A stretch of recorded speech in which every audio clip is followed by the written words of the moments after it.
Estamos de regreso. Bueno, hoy sí nos alargamos un poco, pero creo que, bueno, la ocasión lo ameritaba, Ramón, y seguir. Perdón Armando, por el retraso. no, Pero al contrario, Armando, qué vamos gusto. a hacer una rápida mesa de análisis, Encantado, ¿te parece? encantado. Gracias por estar aquí, como siempre.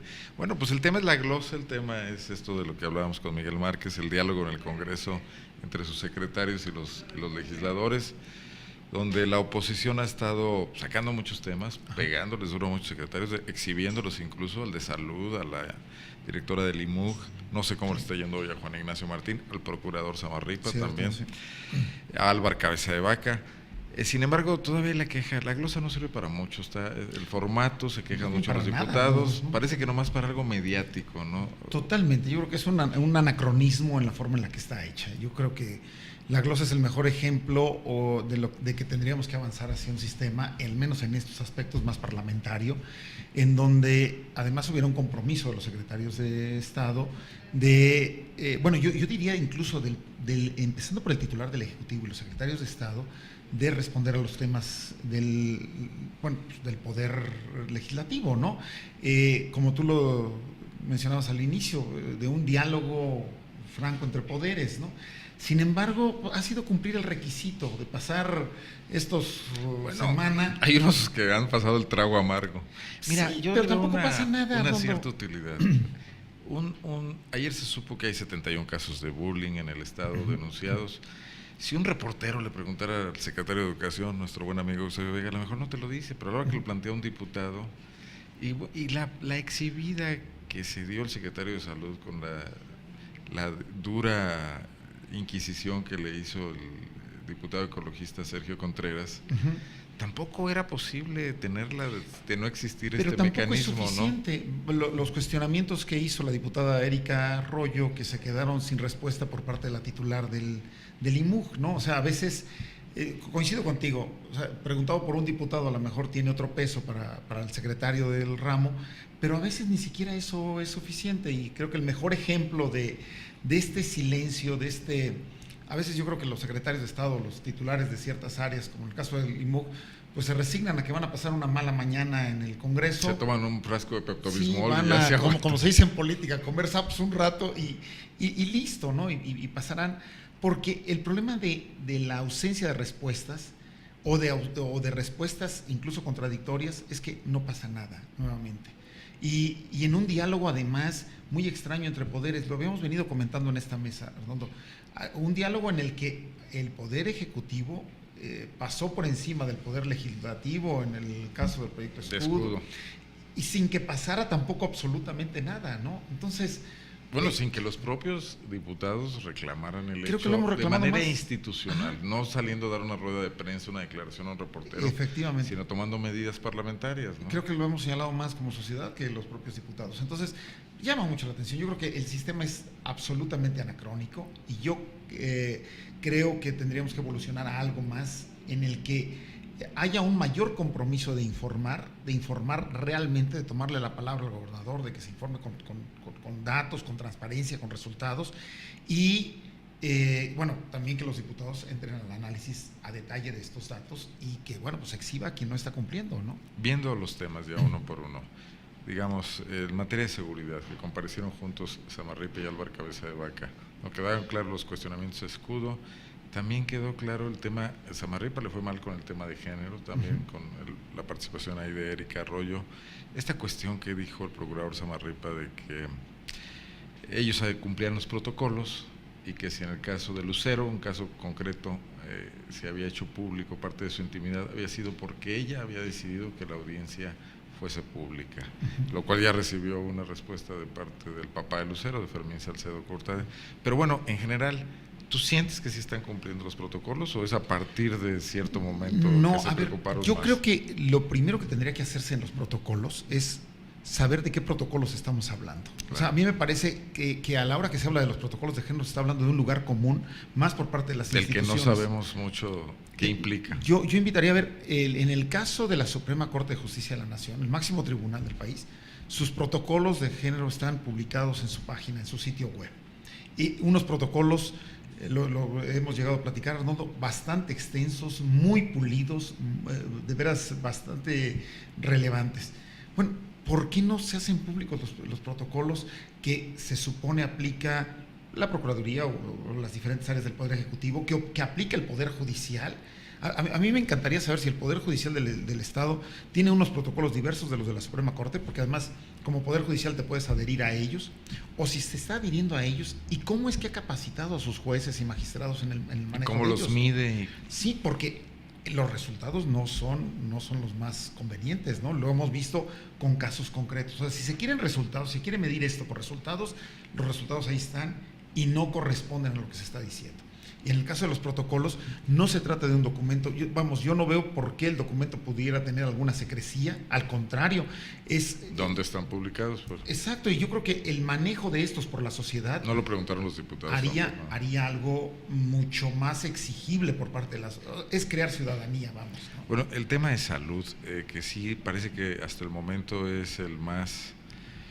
¿Qué diré? Donde queda más exhibido el Poder Ejecutivo en este episodio de La Glosa, donde el secretario de Salud no supo responder por qué está costando el doble el sistema del Seguro Popular, ahora que lo entregaron a particulares, que cuando lo tenía el ISEG, lo reconoció, luego dijo, déjenme decirles por qué, pide un receso, no tuvo respuestas, y dijo que va a mandar un correo electrónico con los argumentos. Bueno, yo creo que si no tenemos secretarios de Estado que sepan lo que está ocurriendo en sus secretarías, bueno, pues entonces tendremos que tener a otros secretarios que sí sepan lo que está ocurriendo. Fíjate que se lavan las manos y dicen, es un asunto de finanzas, pero yo no entiendo a un secretario de despacho que tiene su presupuesto asignado, que claro, con ese presupuesto puede hacer 20 cosas, 50 o 200 cosas, y que se lo entregue al secretario de Finanzas y le digas, tú hazle como quieras y haz lo que puedas, luego resulta que no le funciona, que es más caro, y se lave las manos. Bueno, pero además, aún, y como lo sitúas, Arnoldo, aún con los recesos no puede contestar, ¿no? Entonces, si no es él el que nos va a contestar a través de los diputados, bueno, entonces ¿a quién se lo podemos preguntar para obtener una respuesta? ¿No? O sea, llama mucho la atención estos vacíos, estos silencios, estas gravísimas omisiones por parte de de algunos de los secretarios, ¿no? Yo creo que yo lo compararía con el caso de Adriana Rodríguez Vizcarra, ¿no? Que en donde la respuesta es el silencio, y me parece que es un silencio de veras que acaba siendo Bueno, insulto, ¿no? informa de cifras que no son suyas por efecto de esto que comentaba el gobernador Márquez de la transversalidad, donde el IMUG realmente tiene un escasísimo presupuesto, mantiene una burocracia y lo único que hace es estarse enterando de lo que hizo salud o lo que hizo educación, donde ni siquiera normas las políticas internas de esas dependencias. Creo que ahí estamos ante una cuestión de ficción absolutamente. A ver, si es así, yo entonces creo que podría desaparecer, y entonces que las políticas de género las apliquen. Desapareció 6 años con Luz María Ramírez en el sexenio de Oliva, sí, y nadie se dio cuenta. Y algunos nos dimos cuenta, pero no pasó absolutamente nada. A ver, eso podría ser si las políticas de género están bien estructuradas en cada una de las áreas, tal vez, pero yo pensaría que el Instituto de la Mujer es quien coordina no solo que existan, sino que bajen a las diferentes áreas en las que las tienen que aplicar, y tampoco se le está viendo, o sea, se le está viendo con un profundo desconocimiento del tema. El que los diputados evalúen a nuestros secretarios de Estado, yo insisto, no genera ninguna consecuencia. Espero que la genere, que esto sea una especie de, le permita al gobernador una evaluación de sus colaboradores. De sus propios funcionarios. Que dice que los va a medir por resultados. Bueno, ahí están algunos en la glosa, ¿no? Creo que ya hay algunos. Vamos a comentar rápidamente un tema. Bárbara Botello estuvo en la Ciudad de México el día de ayer como presidenta de la Federación de Municipios de México, la Confederación de la CONAM, o sea, todos los municipios del país los representaba, acompañada ahí de la perredista Leticia Quesada y un panista que forman este grupo, en la Comisión de Desarrollo Municipal, para plantear, entre otras cosas, el tema de que los presupuestos bajen directo a los municipios, que ya no pasen por gestores, y parece que no le fue muy bien. Los diputados le plantearon que desconocía la cuestión legislativa.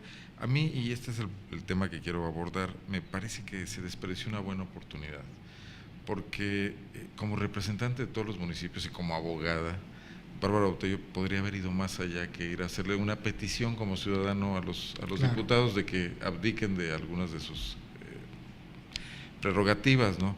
Podría haber llevado un caso emblemático de algún alcalde que haya sido extorsionado con estos moches y que esté presentando una denuncia. Creo que hubiera sido un hitazo. Tuvo una frase afortunada, dijo: los alcaldes estamos presionados por la delincuencia por un lado y también por los moches. Pero fíjate que no tuvo una palabra para recordar o hacerle un mínimo homenaje a este alcalde panista, Garibay, si no me equivoco, que fue asesinado en Huetamo, justo en estos días, hace una semana, ¿no? Entonces creo que esta ansia de reflectores de la alcaldesa la lleva a desperdiciar oportunidades que serían magníficas, no para ganar reflectores, para de verdad colocar al municipalismo en un mejor lugar del que ha tenido. Sí, y a mí me preocupa, Arnoldo, cómo se está usando el tema de los moches. Mira, en la clase política todos los políticos lo niegan y te piden que haya casos concretos a pesar de la información muy documentada que han sacado de algunos medios como Reforma, a pesar de algunas declaraciones como aquellas de Ismael Ordaz, el alcalde de Pérez Ordaz de Celaya, etcétera. Todo el mundo, yo diría que casi ha retado a la sociedad a que presentemos pruebas. Sin embargo, cuando ellos mismos hablan del tema, reconocen que existe. Sí, esto que tú refieres de la declaración de Bárbara Botello diciendo, estamos presionados por un lado por los moches y por otro por la delincuencia organizada. Bueno, pues que no habíamos quedado que no había y que, o sea, tal parece que entonces tienen más información de la que ellos mismos han reconocido públicamente, y cuando requieren ejercer una presión al gobierno, entonces sí reconocen que existen estos moches. O sea, que además es obvio, ¿no? Dijéramos, la vox populi, la existencia de estos moches, pero hay un manejo muy pervertido del tema por parte de los propios políticos, al reconocerlo solo cuando nadie los quiere solucionar, nadie los quiere sancionar y solamente se usan para golpeteo. Y como tú dices, y son incapaces de presentar sus propios casos, ¿no? Digo, el alcalde de Celaya, aunque haya sido a través de una filtración, presenta un caso ante el ayuntamiento concreto. No denunciándolo, haciéndolos parte de la decisión para aceptar y pagar. Y resulta que ni eso fue prueba suficiente para muchos políticos de que había estos moches. Entonces, sí creo que hay un uso pervertido de ellos, de que de repente les conviene negarlos y de repente les conviene asumirlos. Y de repente les conviene recibirlos. Lo que nunca les conviene es investigarlos. Claro. Eso es lo peor, ¿no? Muy bien, pues ya tocamos el tema. Ya no queremos tenerlo más aquí enfrente de la computadora. Hasta aquí la revista de la UNA. Muchísimas gracias por acompañarnos. Muy buenas tardes. Gracias, Ramón Izaguirre. Gracias al auditorio. Nos vemos mañana en punto de las 13 horas. Soy Arnoldo Cuellar. Gracias por seguirnos hasta este momento.